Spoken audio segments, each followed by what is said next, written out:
થઈ ગયા, મહાન હરિના ભક્ત હતા. પણ એ કેદી હતા કે જેથી હિરણ્યકશિપુનું રાજ હાલતું તેથી હિરણ્યકશિપુના રાજમાં મને હતી ભગવાનનું નામ નહીં લેવાનું.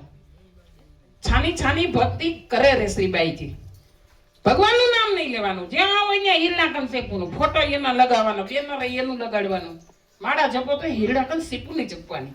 એનો દીકરો પણ હિરણ્યકશિપુનો જ ભક્ત પ્રહલાદ. પણ એમ કહેવાય કે શ્રીબાઈ નામના કુંભાર હતા. આપણે તો ભગવાને ખૂબ છૂટ આપીશ કે ગમે ત્યાં ભગવાનનું નામ શેરીએ જાપે, ઉકેડા ઉપર બેહીને તમે નામ લઈ શકો. પણ શ્રીબાઈ કુંભાર તો ભોમાં ભોયરું ગારી નામ લે, કારણ કે હિરણ્યકશિપુની બીક હતી. ભોયમાં ભોયરા ગયરા રે શ્રીબાઈજી, એમાં લેતા નારાયણનું નામ. ઘડા કડવાનું કામ કરે, માટલા બનાવે, ઘડા બનાવે અને હરતા ને ફરતા રામનું નામ લે, પણ નિંભાળો ખડકે. શ્રીબાઈને ખબર નથી આ નિંભાળાની અંદર બિલાડીના બચ્ચા 3-4 છે. નિંભાળો ખડકાઈ ગયો અને ખડકાઈ ગયા પછી હરગી પણ ગયો. હમણાં એક વિડીયો વાયરલ થયો તો એક બેન બાળકનો જન્મ આપી અને એમ કહેવાય કે કેનાલને કાંઠે મૂકી ગયા હતા. મારો કહેવાનો સુર ઈ કે આપણે માણસ બિલાડીની ચિંતા હતી કે નિંભાળાની અંદર એના બાળક ખડકાઈ ગયા અને અહીંયા શ્રીબાઈ કથા વાંચે.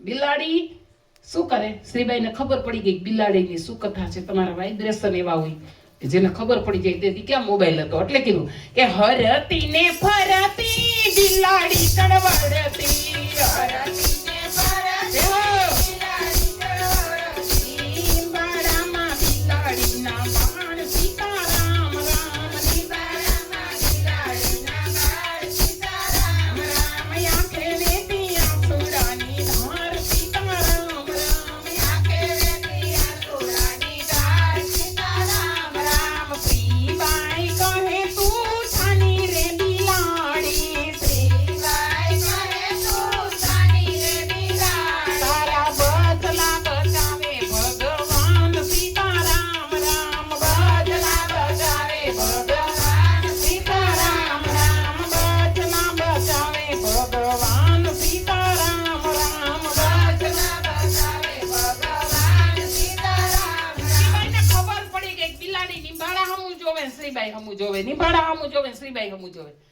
શ્રીબાઈએ બિલાડીને કીધું બેન તું છાની રે, તારા બચલાની ધ્યાન રાખવા વાળો તો મારો રામ છે. એટલો વિશ્વાસ હોય ને તો તમારા મેઘપરમાં ભગવાન આવે અને અમારી ચાંદલીમાં આવે. વિશ્વાસ આપણને કોઈ નથી.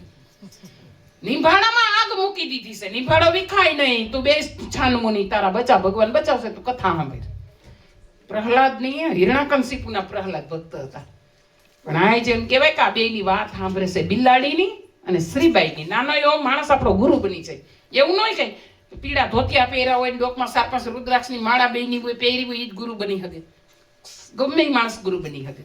પ્રહલાદ જે સાંભળે કે આ બે શું વાત કરે છે, પ્રહલાદ શ્રીબાઈ પાસે ગયા કે નારાયણ નારાયણ શું કરે? મારા બાપનું રાજ હાલે છે ને મનાય છે નારાયણનું નામ લેવાની.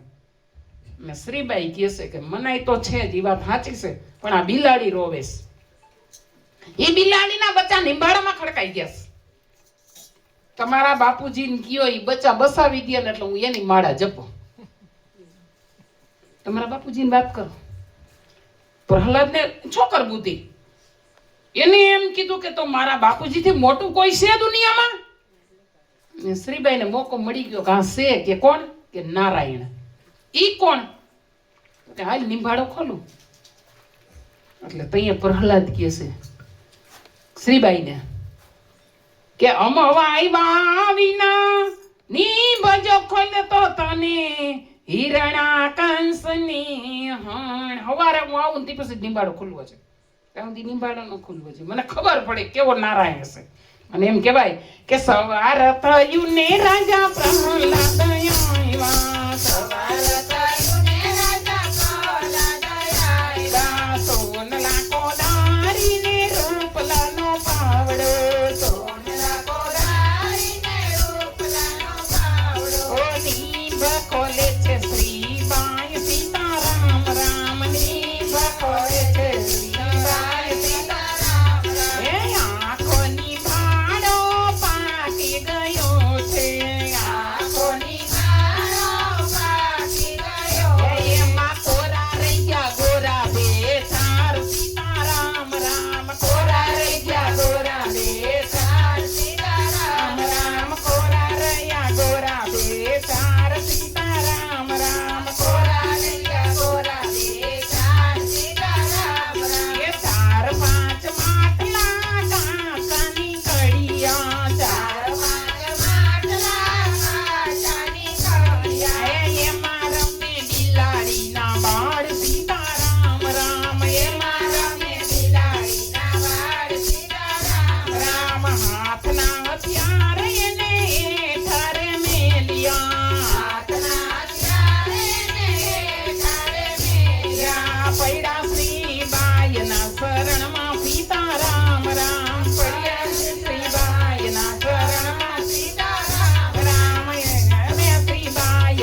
બિલાડીના બચ્ચા ઠેકડા મારે હો. પ્રહલાદ ને એમ થયું કે આવો ભગવાન કોણ? બસ કે આ જ નારાયણ છે. પ્રહલાદ મીંડા મારા નારાયણ ની માળા જપવાના. ચાળિયા તો બહુ હોય, અહીંયા કઈ એવું નથી. ભગવાન એકવાર સમુદ્ર મંથન કર્યું ને એમાં એમ કહેવાય પહેલી વાર વલ્લણું મેલ્યું ને તો હીરા માણેક મોતી અમૃત નીકળ્યું, બધા દેવ લઈ ગયા. બીજી વાર વલ્લણું મેલ્યું તો ઝેર નીકળ્યું ને મહાદેવને બોલાવ્યા ને મહાદેવ ઝેર પી ગયા. તે દુના નીલકંઠ કહેવાના. ત્રીજી વાર વલ્લણું મેલ્યું ને કેટલે બધા કોડા નીકળ્યા. વળી બધા દેવને બોલાવ્યા. દેવ કે કોડા નહીં કે મહાદેવને બરકો નહીં લઈ જા હું હેડી ટુહેડી. મહાદેવને બરકા ઈ કે બે ડોલ જોયે ઝેર દ્યો તો હજી પી જા પણ કોડા મને નો પસે હારા. ભગવાન કે આનું શું કરવું? કે આને વિમાન ભરો ગામડે ગામડે બબે ખોબા નાખો એમાં તમાર મેક પર હાવ રહી ગયું કોરું. ઈ કોડા એના બાપને સાડી કરે હિરણ્યકશિપુને. તમારો દીકરો તમારો વેરી છે. ઈ ભગવાનનું નામ લે જાવ ન્યા કે. અને હિરણ્યકશિપુ ખારો થયો. કેનું નામ લેસ? કે નારાયણનું. કોણ નારાયણ? અરે ભગવાન નારાયણ મોટો છે, ઓલા બિલાડીના બસા બસાવી દીધા. શ્રીબાઈ પ્રહલાદના ગુરુ થઈ ગયા. મહાન ભક્ત પ્રહલાદ એના ગુરુ શ્રીબાઈ થઈ ગયા. તો કે તારો નારાયણ એવો બધો હોય તો એક સરસ મજાનો ડુંગર, અને ડુંગર માથે પ્રહલાદને સડાવ્યો ને પસાડ્યો કે તારો નારાયણને બસાવે ને પ્રહલાદ એવો ને એવો. પછી એમ કહેવાય કે હોલિકાને એની બેન હતી હોલિકા એને બોલાવી, પ્રહલાદના ફૈબા હતા ને હોલિકાને બોલાવીને એમ કહેવાય કે અગ્નિ પ્રગટાવીને એમાં બેહાર્યો. તોય પ્રહલાદ બચી ગયો. છેલ્લે એમ કહેવાય કે પ્રહલાદજીને સ્તંભ દગાવ્યો, લાલ ચોર જેવો સ્તંભ કર્યો ને એમાં કે બથ ભર્યું. પ્રહલાદ બાળક છે, હિંમત આવતી નથી. પણ પ્રહલાદે થંભલા હમું જોયું તો એમાં કીડીયું દેખાય. પ્રહલાદ જો કે કીડી નો ભરે તો હું નહીં ભરું. એ પેલા યુગમાં રાજા પ્રહલાદ સીધ્યા જેની સંગમાં રત્નાવલી રાણી રે. સતને કારણીએ સ્તંભ દગાવ્યો ભાઈ, સતને કારણીએ હે સ્તંભ દગાવ્યો વાલે. સોનાની કીડી ચલાવી રે મારાણી ધરમ. એ ઝીલો તોરલ કાઠિયાણી તારી, એ જુગે જુગની રહી ગઈ છે ભલાયો રે મારાણી ધરમ. જીલો ને તોરલ એ કાઠિયાણી રે. પ્રહલાદજીને એમ થયું કે ભલે મને આ સ્તંભમાં કીડી હાઈલી જાય બથ ભરવા દે. અને બ્રહત ભરીને ભાઈ થાંભલો ફાટ્યો. એમાંથી નરસિંહ ભગવાનનું પ્રાગટ્ય થયું.